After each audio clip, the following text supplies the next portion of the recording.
기회를 주시면 조금 저거에 대해서 간략하게만 아니 됐습니다. 예, 저기 네. 지금 여기서 말로 지금 할 수 있는 게 아니어서 법적인 서면으로 좀 내주시면 예, 제가 잘 살펴보겠습니다. 네. 예. 자, 저거를 좀 조금 더 확대해 주실래요? 예, 저기 보면 예, 그대로 놓으시면 돼요. 예.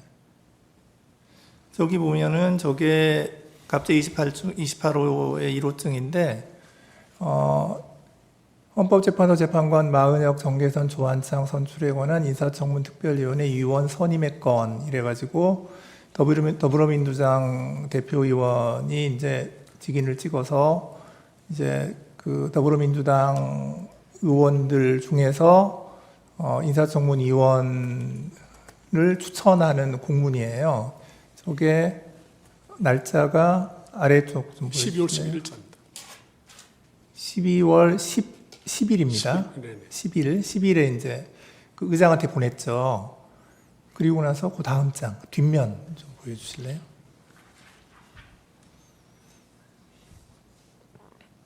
예, 이번에는 이제 위부터 좀 보여주세요. 국민의힘에서 보낸 대외 공문인데요. 거기에서도 역시 마은혁, 정계선, 조한창 이래서 인사청문 위원을 그 위원장도 추천했고 간사도 추천했고 위원도 추천을 했는데 요구한 날짜가 12월 11일. 12월 11일 그 다음 날이네요. 그래서 저기 보면 세 사람을 다 같이 국민의힘에서 기재를 하고 위원 선출의 공문까지 보냈는데 저거를 보면 그 당시에 그 국민의힘도 그 합의를 한 거 아닌가 하는 생각이 좀 들어요. 저 이제 오늘 제출한 서류여서 그래서 제가 좀 말씀을 드리는데 저거를 보면 세 사람 이름이 다 있는데 합의가 돼 있는 것처럼 보여서 네, 답변 드릴게요. 예, 뭐 의견이 있으면 좀 네, 말씀하시죠. 저희가 거기에 대해서는 준비 서면이라기보다는 2월 6일자 제출한 추경호 전 국민의힘 원내대표의 진술서, 그 다음에 권성동 원내대표의 진술서에 저 경우에 관해서 상세하게 진술되어 있습니다. 그래서 그 내용을 좀 참고해 주길 바라고요. 아마 다만 저 부분은 저희들 기존에 했던 답변서 내용과 거의 일치합니다. 그래서 12월 7일에 추경호 전 원내대표가 사의를 표명하고 그 이후에 권성동 원내대표가 12월 12일에 선출이 됐는데 그 사이에 원내 행정국에서 행정적으로 이루어진 것 같고 그것이 물론 뭐 행정 직원이 마음대로 했다고 생각하지 않습니다만 그 경위에 관해 가지고 2월 6일에 제출한 그 추경호 전 원내대표, 권성동 원내대표의 정인 진술서의 내용을 상세하게 재판부에서 살펴주시길 바랍니다. 예, 잠깐만요. 제가 한 가지 더 있는데 이 서류가 지금 여기 있구나.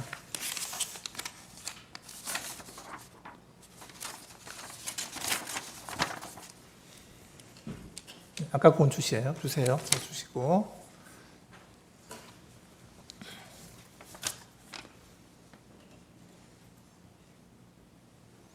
저게 이제 갑제 6-1호증인데 6호증의 1인데 저기 보면 민주당에서 저게 12월 6일자이죠. 12월 9일자로 지금 마은혁, 정계선 두 분을 이제 추천한다는 공문을 지금 국회의장에게 보냈고요. 그 다음으로 6호증의 6호증의 2를 보시면 거기에는 이제 조한창 후보자를 그 국민의힘에서 추천한다라고 해서 그것도 역시 12월 9일자인데 그것을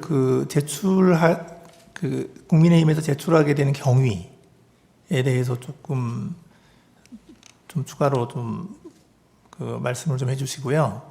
그 다음에 이게 지금 행정 절차에 따른 대외 공문, 위에 보면은 대외 공문이라고 되어 있거든요.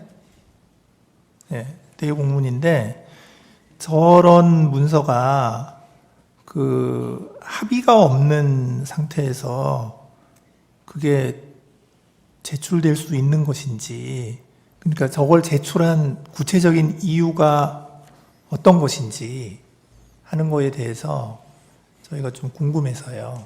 네. 또 마찬가지 답변도 되겠습니까? 네네. 마찬가지로 그 부분에 대해서 상세한 것은 2월 6일에 제출한 추경호 전 원내대표, 권신동 대표의 정진수서에 보게 되면 저 경우가 상세하게 기술되어 있습니다. 간략하게만 요약만 말씀을 드린다면은 12월 7일까지 있었던 상황이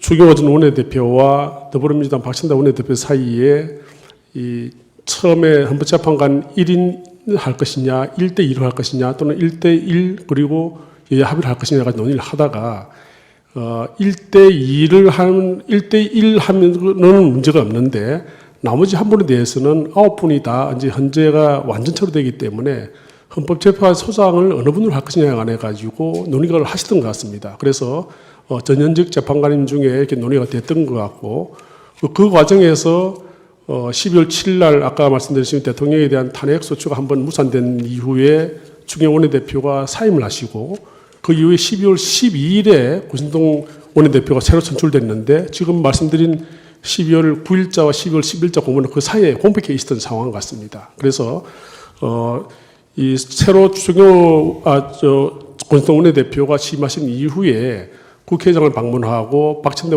더불어민주당 원내대표가 만나가지고 종전 원내대표와의 양당 합의를 확인하는 과정에서 야당에서 그러한 헌재 소송에 관한 논의는 없다, 그런 합의를 한 적이 없다고 부인하고 나옴으로써 국민의힘에서는 인사청문회에 동의할 수 없다. 그리고 인사청문회 개최에도 동의를 못하기 때문에 들어가지도 못하고 또 본회의도 아마 표결에 참여하지 않은 것 같습니다. 그래서 그 상세한 경우에 관해 가지고는 그 진술서를 좀 재판님께서 좀 상세하게 참조해 주시길 바랍니다. 지금 여쭤보는 네. 그 핵심은 뭐냐면, 네. 그러니까 지금 합의가 다 완전히 안 됐다는 것인데 왜 공문을 보냈느냐 이거죠. 저게 아까 제가 말씀드렸지만 그 내용 자세히 보게 되면 그 원내대표의 공백기 사이에 그와 같은 적어도 한 분과 한 분은 이견이 없던 것 같고 나머지 한 분은 적어도 헌법재판 소장의 임명 동의에 관한 야당의 협조, 야당의 그 동의를 야당에서 합의를 했었는데 그 부분에 가가지고 그렇게 됐으니까 이제 1대2로 이렇게 된 상황에서 공문을 보냈는데 야당에서 그 부분을 완전히 부인을 하고 나온 상황이고 또 실제로 12월 14일 날 대통령에 대한 탄핵소추가 의결됨으로써 대통령이 직무 정지가 된 상황입니다. 그래서 권한대행이 헌법재판소장을 임명할 수 있느냐에 대한 논란이 된 것 같습니다. 그래서 적어도 그 전 원내대표와 추경호 전 원내대표와 그 박진대 더불어민주당 대표 사이의 그 논의 과정도 사실상 이행하기 어려울 뿐더러 더불어민주당 원내대표께서 그 부분에 대해서 부인하고 나와가지고 국민의힘에서는 그러면 이것은 한 분에 대해서는 적어도 합의가 안 된 것이다 이렇게 된 것 같습니다. 그래서 그러니까 합의가 안 됐으면 공문을 안 보내셨어야 되죠.